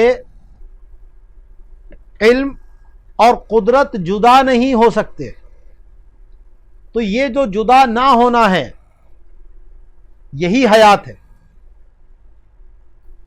مطلب ان کا یہ ہے کہ اس ذات کا علم رکھنا اور قدرت رکھنا، یہ درست ہونا، یہی جو ہے حیات ہے۔ فلیس ہناک الا الذات، تو یہاں صرف ذات ہی ہے، المستلزمۃ لہذا الامتناع، جو اس امتناع کو مستلزم ہے، کہ اس ذات میں علم بھی ہو اور قدرت بھی ہو، نہ اس سے قدرت جدا ہو سکتی ہے نہ اس سے علم جدا ہو سکتا ہے۔ تو کہتے ہیں کہ ان دو چیزوں کو جو لازم کرنے والی چیز ہے وہ ذات ہی ہے، تو اس ذات کو ہی وہ حیات مانتے ہیں، الگ سے اس حیات کا وہ وجود تسلیم نہیں کرتے۔ سمجھ آئی بات؟ تو یہ بات کہی تھی ابو الحسین بصری نے، اور حکماء یعنی جو فلاسفہ ہیں انہوں نے یہ بات کہی۔ وہذا فی حقہ تعالی، اور یہ جو ہم مطلب بیان کر رہے ہیں یہ اللہ تعالیٰ کے حق میں ہے، اور اس کی جو دلیل ہے آگے مختصر ایک جملے میں ماتن نے ایک دلیل دی ہے، اسی کو میں یہاں کھول دیتا ہوں، کہ جو حیات کے ملزومات بیان کیے گئے، یعنی حیات لازم ہے، اور اس حیات سے جو اس کا ملزوم ہے وہ علم ہے، قدرت ہے، ارادہ ہے، کیونکہ حیات ہوگی تو علم ہوگا، قدرت ہوگی، ارادہ ہوگا۔ تو حیات کے جو ملزومات ہیں، علم، قدرت، ارادہ، یہ اللہ کے لیے ثابت ہے، یہ تو معتزلہ بھی مان رہے ہیں، ٹھیک ہے، حکماء بھی مان رہے ہیں۔ اور جناب ملزوم کا بغیر لازم کے تحقق نہیں ہو سکتا، ملزوم کا تحقق بغیر لازم کے تحقق کے محال ہے۔ تو لہذا جب ملزوم متحقق ہے تو اس سے لازم کا تحقق بھی ہو گیا، اور وہ لازم کیا تھی؟ وہ حیات تھی۔ اور اس کی ایک اور دلیل جو پیش کی جاتی ہے جو بڑی آسان سی ہے، کہ حیات صفت کمال ہے، حیات صفت کمال ہے، اور اس کی جو نقیض ہے یعنی مردہ ہونا وہ نقص ہے، اور اللہ تعالیٰ جو ہے وہ نقائص سے پاک ہے۔ حیات صفت کمال ہے اور اس کی نقیض نقص ہے، اور اس پر سب کا اتفاق ہے کہ جو واجب الوجود ہے وہ نقائص سے پاک ہے، تو لہذا اللہ کا حیات سے متصف ہونا ثابت ہو گیا۔ وَأَمَّا فِي حَقِّنَا، ہماری جو حیات ہے، فَهِيَ كَيْفِيَّةٌ، تو یہ ایک مقولہ کیف ہے، یہ کیفیت ہے، ایک عرض ہے. یلزمها قبول الحس والحرکت الارادیتی، کہ اس حیات کی وجہ سے حس اور حرکت ارادیہ جو ہے اس کو لازم ہوتی ہے، کہ ہم میں جو حیات ہوتی ہے تو اس سے ہمیں محسوس ہوتا ہے، جو کوما میں پڑا ہوا شخص ہوتا ہے اسے بھی محسوسات ہوتی ہیں، لیکن وہ اس کا دماغ جو ہے وہ اس چیز کو آگے منتقل نہیں کر پاتا. ٹھیک ہے، تو حیات تو ہوتی ہے اس کے اندر بھی، اور حرکت ارادیہ کا وہ جو سگنل اس کا وہ رکاوٹ عارضے کی وجہ سے وہ رک جاتا ہے. وَهِيَ مَعْنَى مَا قِيلَ هِيَ اعتدال المزاج النوعی، اور یہی مطلب ہے اس قول کا جو یہ کہا گیا کہ حیات جو ہے وہ مزاج نوعی کے اعتدال کا نام ہے. یعنی جو مختلف عناصر ہیں ان کے درمیان ایک اعتدال کی جب ترتیب آتی ہے تو اس سے حیات وجود میں آ جاتی ہے. اس کو ہمارے ایک اردو شاعر نے کہا تھا، زندگی کیا ہے عناصر میں ظہور ترتیب. زندگی کیا ہے عناصر میں ظہور ترتیب، موت کیا ہے انہی اجزاء کا پریشاں ہونا. موت کیا ہے انہی اجزاء کا پریشاں ہونا. غالب میاں ہے.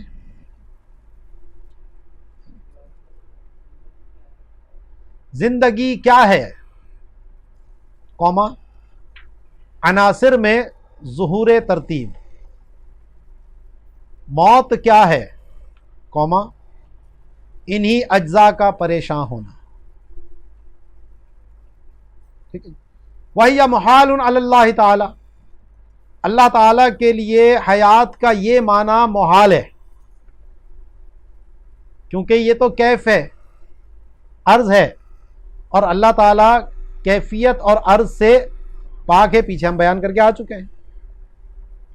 قال اللہ تعالیٰ هو الحی لا الہ الا ہو، وہی حی ہے، اس کے علاوہ کوئی اور معبود نہیں ہے. سورہ غافر آیت نمبر 65. والاوصاف الثابتۃ لہ لا تکون لغیر حی نقلا، اور جو اوصاف واجب الوجود کے لیے ثابت ہیں تو وہ تو عقلی طور پر غیر حی کے لیے ہو ہی نہیں سکتے. وہی بات جو میں نے پیچھے کہی تھی کہ علم، حیات، قدرت یہ حیات کے ملزوم ہیں، حیات ان کو لازم ہے. تو وہی میں نے ذرا کھول کے بیان کی تھی، ماتن نے یہاں اس کو ایک جملے میں بیان کر دیا کہ جو اوصاف واجب الوجود کے لیے ثابت ہیں وہ عقلی طور پر غیر حی کے لیے ثابت ہو ہی نہیں سکتے. تو اس لیے ان اوصاف کا ثبوت تقاضا کرتا ہے کہ اللہ کی ذات حی ہو. ٹھیک ہے جی، عقلی دلیل یہاں پر یہ پیش کی ہے. آگے جو 8ویں چیز جس کا اعتقاد رکھنا ہم پر واجب ہے کہ اللہ قدیر، کہ اللہ تعالی قدیر ہے. ومنہ انہ قدیر، کہ وہ قدیر ہے. اب قدیر کے جو معنی ہیں وہ بیان کرتے ہیں کہ ای یصح منہ ایجاد العالم و ترکہ. قدیر کا معنی یہ ہے کہ اس عالم کا وجود میں لانا اور اس کا وجود میں نہ لانا دونوں اللہ کی ذات سے درست ہوں. کیونکہ یہ عالم ممکن ہے حادث ہے، اس کا ہونا بھی ضروری نہیں اور اس کا نہ ہونا بھی ضروری نہیں، دونوں ہی چیزیں ممکن ہیں، ہونا بھی اور نہ ہونا بھی۔ تو قادر کا مطلب ہی یہ ہے کہ وہ ممکن کو وجود بھی دے سکتا ہے اور چاہے تو اس کو وجود نہ دے، ٹھیک ہے نا؟ فَلَيْسَ شَيْءٌ مِّنْ ایجاد العالم وَتَرْكِهِ لازما لذاته، تو عالم کو وجود دینا یا اس کو وجود نہ دینا، ان میں سے کوئی شے بھی اللہ کی ذات کے لیے لازم نہیں ہے، ٹھیک ہے نا؟ بحیث یستحیل انفکاکہ عنہ، کہ اس کا اس سے جدا ہونا جو ہے وہ محال ہو، تو ایسا کوئی محال نہیں ہے، ٹھیک ہے نا؟ إِلَى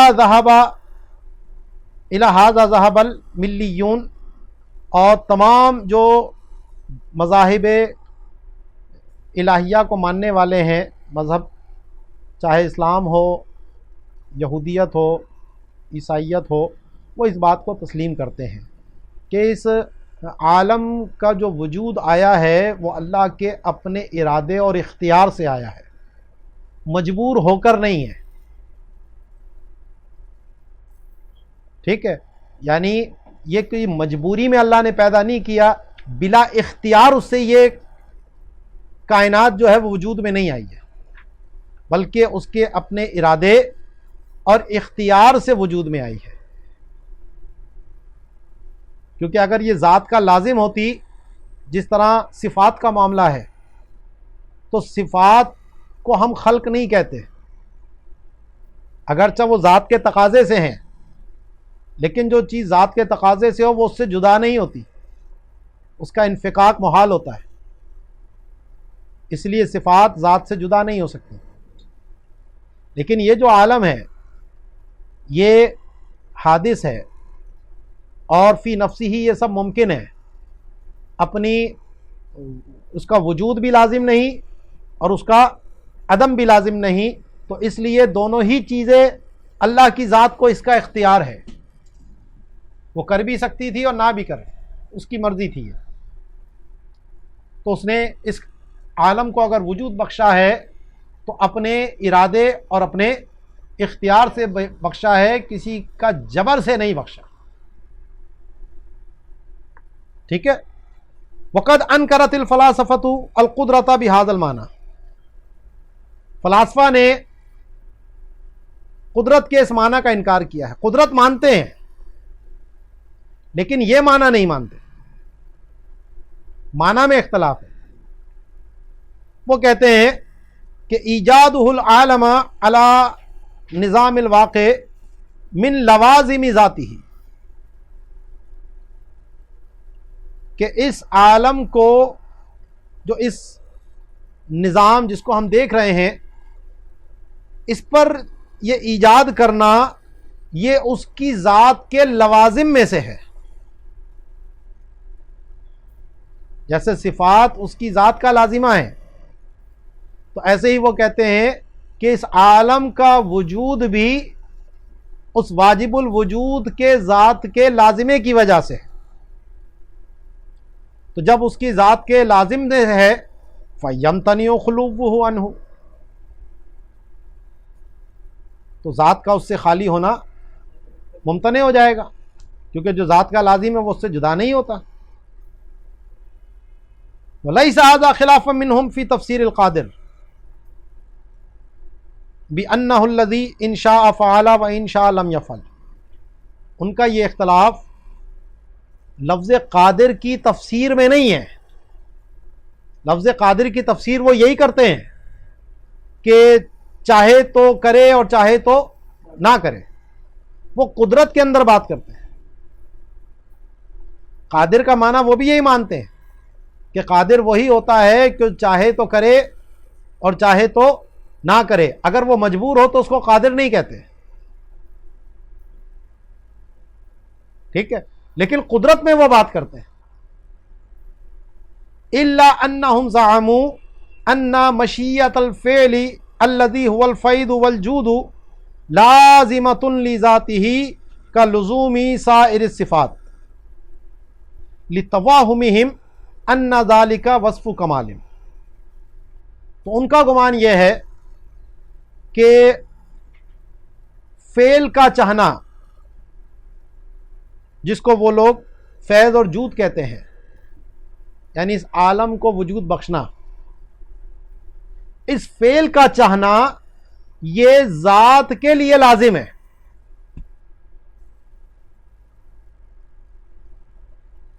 جیسا کہ تمام صفات کا لزوم کا معاملہ ہے، کیونکہ وہ یہ وہم کرتے ہیں کہ یہ وصف کمال ہے کہ اس پوری کائنات کا جو وجود ہے وہ ذات کے تقاضے کی وجہ سے. جب ذات کے تقاضے کی وجہ سے تو ذات مجبور ہوئی اس کائنات کو وجود میں لانے کے لیے، اور جب یہ ذات کا تقاضا ہے تو وہیں ان کا دعویٰ یہ بھی ہے کہ اس سے بہتر کوئی اور نظام نہیں ہو سکتا، کیونکہ اگر اس سے بہتر کوئی اور نظام اللہ کی قدرت میں ہوتا تو جو ذات کے تقاضا ہے تو پھر وہی نظام وجود میں آتا.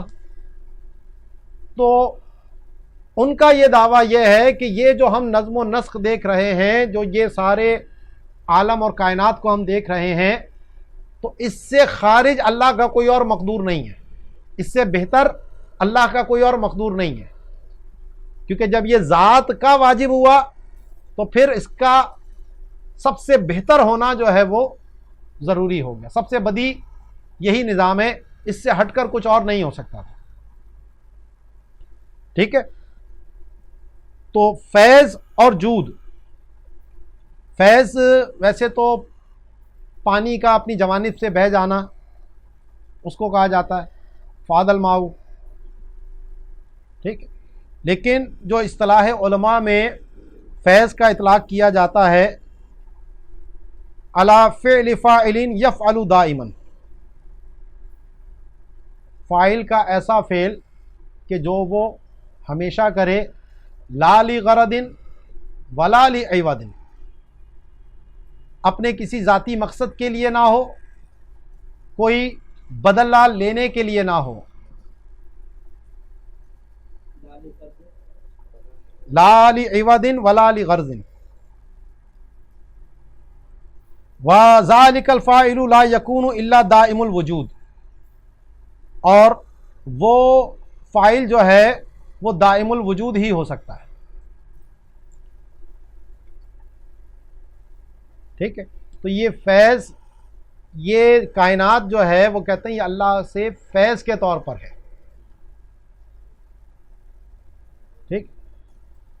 لیکن ان کا یہ بھی کہنا یہ ایک دم نہیں ہوا، کیونکہ ان کی تو ہے نا کہ ایک سے ایک ہی چیز صادر ہو سکتی ہے. تو ایک سے ایک ہوا، دوسرا ہوا، تیسرا ہوا. عقول اشرا کا جو ان کی خباثت ہے تو اس سے پھر یہ ترتیب وار جو ہے یہ ساری چیزیں وجود میں آئی ہیں. تو ہمارا عقیدہ یہ ہے کہ یہ ذات اللہ کے اپنے ارادے اور اختیار سے آئی ہے، ذات کے جبر سے نہیں ہے. وہ کوئی مجبور نہیں تھا اس کائنات کو بنانے پر. اس نے جب چاہا اس کائنات کو بنایا. ٹھیک. اسی وجہ سے وہ اس کو قدیم مانتے ہیں. حادث تو مانتے ہیں اس معنی میں کہ وہ اللہ کے محتاج ہے، اللہ کی ذات سے پیدا ہوا ہے یہ پوری کائنات، لیکن اس کی ابتدا نہیں مانتے وہ. کیونکہ جس طرح صفات کی کوئی ابتدا نہیں، تو ایسے ہی وہ کہتے ہیں اس کائنات کی بھی کوئی ابتدا نہیں، کیونکہ جو لازمہ ذات ہو تو اس کی کوئی ابتدا نہیں ہوتی. تو ہمارے نزدیک یہ اللہ کے اپنے ارادے اور اختیار سے کائنات وجود میں آئی. ایک وقت تھا کہ اللہ کی ذات و صفات کے علاوہ کچھ بھی موجود نہیں تھا. جب اس نے چاہا تو مخلوق کو پیدا کیا، یہ کائنات کو پیدا کیا. اور سب سے اول مخلوق جو ہے وہ رسول اللہ صلی اللہ علیہ وسلم کا حقیقت و ماہیت ہے، جس کو ہم نور سے تشبیہ دیتے ہیں، جس کے لیے ہم نور کا اطلاق کرتے ہیں، اس کی حقیقت کیا ہے وہ اللہ ہی بہتر جانتا ہے، یہ متشابہ میں سے ہے۔ حضور کی جو حقیقت و ماہیت ہے وہ سب سے پہلی مخلوق ہے، پھر صرف سمجھانے کے لیے ہمیں کہا گیا کہ وہ نور سے اس کو پیدا کیا، اور نور سے پھر آگے مزید اور چیزیں ہوئیں، کیونکہ ہماری عقلیں جو ہیں اس کی ماہیت کو نہیں سمجھ سکتی۔ اسی لیے وہ قصیدہ معراجیہ کے اندر بھی رسول اللہ صلی اللہ علیہ وسلم کے بارے میں اعلیٰ حضرت کے جو الفاظ ہیں وہ اس طرح کے ہیں کہ اس کی حقیقت ہم نہیں جان سکتے، ٹھیک ہے۔ تو اب یہ کائنات جو بھی ہے یہ بے شک بدی ہے، اس میں انوکھا پن ہے، لیکن ہم یہ نہیں کہہ سکتے کہ اللہ کے مقدور میں اس سے بڑھ کر کچھ نہیں ہے، کیونکہ ہمارے نزدیک اللہ کے جو مقدورات ہیں وہ لامتناہی ہیں۔ ہم تو یہ دیکھ رہے ہیں نا، اور ظاہر ابھی جنت بھی ہے، جنت یقیناً اس دنیا سے بدرجہ بہتر، بہت اعلیٰ، تو کہیں پر بھی ہم یہ نہیں کہہ سکتے کہ اللہ کی مقدورات جو ہے وہ ختم ہو گئے۔ تو اسی بات کی طرف اشارہ فرماتے ہیں، قال ابن ابی شریفی فی شرح المسایرتی انه لا يمكن في مقدورات الله ما هو ابدع من العالم المشاهد على طريق الفلاسفة والعقيدة ان مقدوراته تعالى لا تتناهي كما صرح به حجة الاسلام في العقيدة المعروفة بترجمة عقيدة اهل السنة والجماعة وتكرر ذلك في الاحياء، کہ یہ کہنا کہ اللہ کے مقدورات میں اس عالم مشاہد، اس کائنات کا جس کا مشاہدہ کر رہے ہیں، اس سے بڑھ کر کوئی اور ممکن نہیں ہے، تو یہ فلاسفہ کا طریقہ ہے۔ اور جو ہمارا عقیدہ ہے کہ اللہ کے مقدورات متناہی نہیں ہیں، ان کی کوئی انتہا نہیں ہے، اسی کی صراحت کی ہے امام ابو حامد غزالی، جن کو حجت الاسلام کہا جاتا ہے، اپنی عقیدے کی کتاب میں جس کا نام عقیدہ اہل سنہ والجماعہ ہے، اور یہی بات انہوں نے احیاء العلوم کے اندر بھی بار بار ذکر کی ہے۔ فما وقع فی بعض کتب الاحیاء کا کتاب التوکل مما يدل على خلاف ذلك فإنه والله اعلم صدر من ذهول عن ابتنائه على طریقۃ الفلاسفة۔ تو کہتے ہیں کہ احیاء العلوم کی بعض کتب میں، جیسا کہ کتاب توکل میں، ان سے وہ چیز صادر ہوئی جو اس کے خلاف پر دلالت کر رہی ہے، یعنی اس سے ایسا لگ رہا ہے اس عبارت سے کہ یہ جو اللہ نے بنایا ہے اس سے بڑھ کر کچھ اور نہیں ہو سکتا تھا، تو یہ غلط بات ہے۔ یہ فلسفیوں کی جو بنیاد ہے اس کے اوپر اس کی بنا ہے، کیونکہ وہ عالم کو اللہ سے جبری طور پر صادر مانتے ہیں، ذات کا تقاضا مانتے ہیں، اسی پر یہ بنیاد بنی کہ یہ کیا اس سے بڑھ کر بھی کوئی اور انتظام ہو سکتا تھا یا نہیں۔ تو ان کے نزدیک اس سے بڑھ کر نہیں ہو سکتا، ہمارے نزدیک اس سے بڑھ کر بھی ہو سکتا۔ اللہ کی حکمت نے یہی چاہا، اس نے یہی ارادہ کیا، تو اس نے یہی بنا دیا۔ اس کی حکمت ہے وہ بہتر جانتا ہے، اس کے معاملات میں ہمیں مداخلت کا کوئی اختیار نہیں ہے۔ تو یہ جو بات امام غزالی نے احیاء العلوم کے کتاب توکل میں کہی، تو یہ ان کو توجہ نہ رہی کہ اس بات کی بنیاد جو ہے وہ فلسفے کے طریقے پر ہے، کیونکہ امام غزالی خود بھی بہت بڑے فلسفی تھے، تو بعض اوقات ایسا ہوتا ہے کہ انسان ایک بات بلا ارادہ بھی اس طرف نکل جاتا ہے۔ وقد انکرہ الائمۃ فی عصر حجت الاسلامی وبعدہ، اور دیگر جو علماء تھے انہوں نے امام غزالی کے دور میں بھی اس کا انکار کیا، اور اس کے بعد بھی انہوں نے اس بات کا انکار کیا کہ یہ جو بات احیاء العلوم کے اندر آئی ہے یہ فلسفیوں کے نظریے کے مطابق ہے، اسلامی عقیدے کے خلاف ہے یہ بات۔ اور نقلہ الذہبی فی تاریخ الاسلام، اور جو مورخ ہیں اور بڑے ہمارے نقاد ہیں اسماء الرجال کے حافظ ذہبی، تو انہوں نے اپنی جو تاریخ الاسلام کتاب ہے اس کے اندر اس بات کو ذکر کیا ہے۔ اگلی جو بحث ہے کہ قدرت کا جو تعلق ہوتا ہے وہ صرف ممکن سے ہوتا ہے، نہ واجب سے ہوتا ہے اور نہ محال سے ہوتا ہے۔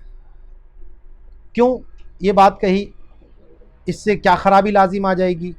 تو یہاں پر اس بات کو اب ہم آگے بیان کریں گے۔ تو فرماتے ہیں کہ وفی الکنز، کنز الفوائد، پیچھے بھی کتاب کا اس کا ذکر آیا تھا کہ خرج الواجب والمستحیل فلا یتعلقان ای القدرۃ والارادۃ بہما، کہ اس ممکن کی قید سے واجب اور مستحیل نکل گئے تو قدرت اور ارادے کا اس واجب اور محال سے تعلق نہیں بنتا۔ کیوں؟ لأنہما صفتان مؤثرتان، کہ یہ قدرت اور ارادہ جو ہیں وہ دونوں ایسی صفتیں ہیں جو اپنا اثر ظاہر کرتی ہیں، یہ مؤثر ہیں۔ ومن لازم الاثر وجودہ بعد عدم، اور جب یہ اثر کریں تو اس اثر کا لازم یہ ہے کہ جس پر انہوں نے اثر کیا اس کو عدم سے وجود میں لے آئیں۔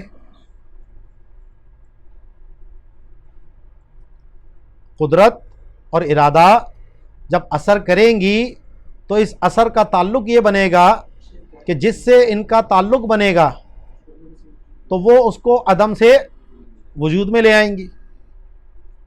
تو فما لا يقبل العدم اصلا کالواجب لا يكون اثرا لهما، تو جو اصلا عدم کو قبول ہی نہیں کرتا جیسا کہ واجب، کیونکہ اس کا ہونا ضروری، تو یہ واجب جو ہے وہ ان دونوں کا اثر نہیں ہو سکتا۔ ٹھیک ہے؟ لئلا یلزم تحصیل الحاصل، کیوں نہیں ہو سکتا؟ کیونکہ اس سے تو تحصیل حاصل لازم آ جائے گی، جو پہلے ہی موجود ہے اسی کو دوبارہ وجود دے دیا، تو تحصیل حاصل تو محال ہے۔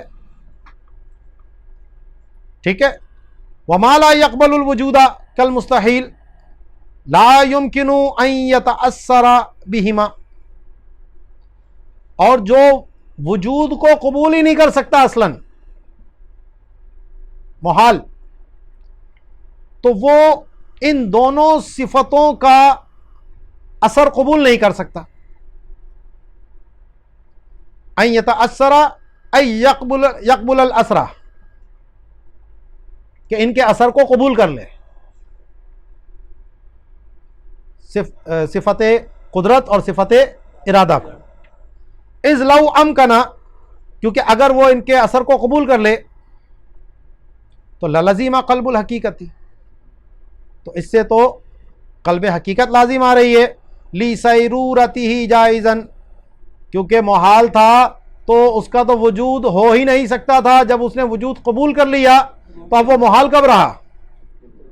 وہ تو جائز ہو گیا۔ وَكِلَاهُمَا مُحَالٌ، اور یہ دونوں ہی چیزیں محال ہیں، یعنی واجب کا عدم اور عدم اور محال کا وجود۔ فَحِينَئِذٍ لَا قُصُورَ أَصْلًا فِي عَدْمِ تَعَلُّقِهِمَا، بہما. تو اس وقت جب یہ بات ظاہر ہو گئی ہے تو ان دونوں کے ساتھ تعلق نہ ہونے میں کوئی قصور نہیں. یعنی قدرت اور ارادے کے واجب اور محال کے ساتھ تعلق نہ ہونے میں کوئی قصور نہیں ہے، کوئی کمی نہیں ہے. بل القصور فی المتعلق، قصور تو متعلق میں ہے کہ وہ اس قابل نہیں ہے کہ یہ قدرت اور ارادہ اس کے ساتھ تعلق کر سکیں. اذ یلزم، کیونکہ اگر آپ یہ بات تسلیم نہیں کرتے اور آپ کہتے ہیں نہیں جی محال کے ساتھ بھی قدرت کا تعلق ہو سکتا ہے، تو اس سے کیا لازم آئے گا؟ اس سے اتنی بڑی خرابی لازم آ جائے گی کہ اسلامی عقیدے کی بنیادیں ہی ہل جائیں گی. اگر آپ اسے ایک بات کو تسلیم نہیں کرتے کہ اللہ کی قدرت اور ارادے کا تعلق نہ واجب سے ہوتا ہے اور نہ محال سے ہوتا ہے. کیونکہ اگر آپ اس کو تسلیم نہ کریں تو اس سے لازم کیا آتا ہے؟ تو اذ یلزم علیہ حینئذ ان یجوز تعلقہما باعدام انفسہما، کہ خود یہ قدرت اور ارادہ اپنے انعدام سے متعلق ہو جائیں، خود اپنے آپ کو ہی فنا کر دیں. قدرت اور ارادہ خود اپنے آپ کو ہی فنا کر دیں، حالانکہ صفات جو ہے وہ اللہ کی ذات سے جدا نہیں ہو سکتی، فنا نہیں ہو سکتی. تو یہ تو محال تھا. تو اگر آپ کہتے ہیں نہیں جی ان کا تعلق محال سے بھی ہو سکتا ہے، تو ایک محال یہ بھی تھا کہ خود ان کا فنا نہیں ہو سکتا، تو یہ اپنی فنا کا بھی ارادہ کر سکتے، ان کا تعلق ہو جائے کہ ان دونوں کا تعلق جو ہے وہ خود اپنی ذات کے اعدام سے ہو جائے. اسی طرح وَاعْدَامِ ذات العالیتی،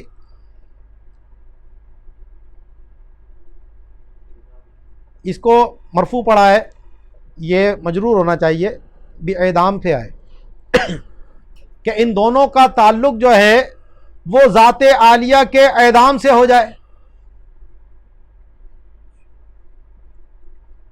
کہ قدرت اور ارادہ جو ہے وہ اللہ کی ذات کو ہی فنا کر دیں.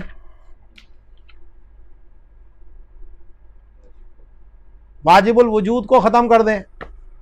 محال ہے نا، اور آپ کہہ رہے ہیں محال سے تعلق ہو سکتا ہے. یہ واجب یہ محال پر بھی اثر کر دیتی ہیں، تو محال پہ اثر کر کے واجب کو ختم کر دیا انہوں نے، تو اس سے بڑی اور کیا خرابی ہوگی؟ ٹھیک ہے نا. وَإِثْبَاتُ الْأُلُوهِيَّةِ، اس کا عطف تعلق پہ پڑ رہا ہے،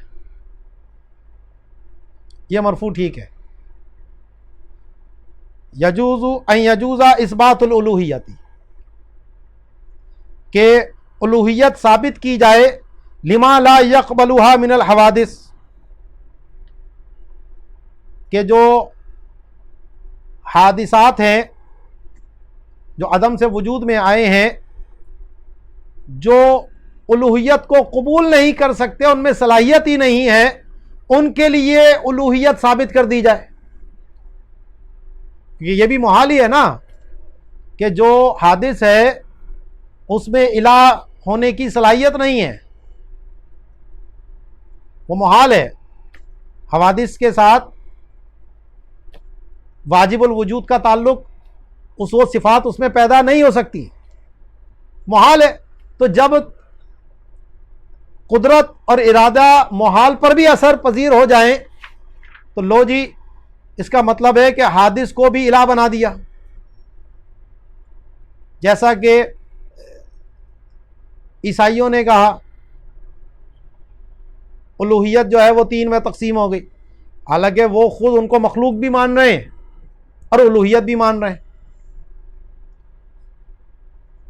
ٹھیک ہے نا. وَصَلْبُهَا عَنْ مُسْتَحِقِّهَا، اور جو الوہیت کا مستحق ہے اس سے الوہیت کی نفی کر دی جائے، یہ بھی جائز ہو جائے گا.